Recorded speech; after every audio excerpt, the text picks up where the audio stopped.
Alam nyo, sa sobrang pag-iisip mo na umangat, ay nadadala ka na sa iyong mga problema.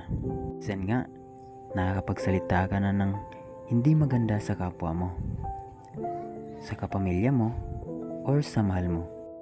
Hindi mo naman sinasadya yung ganon.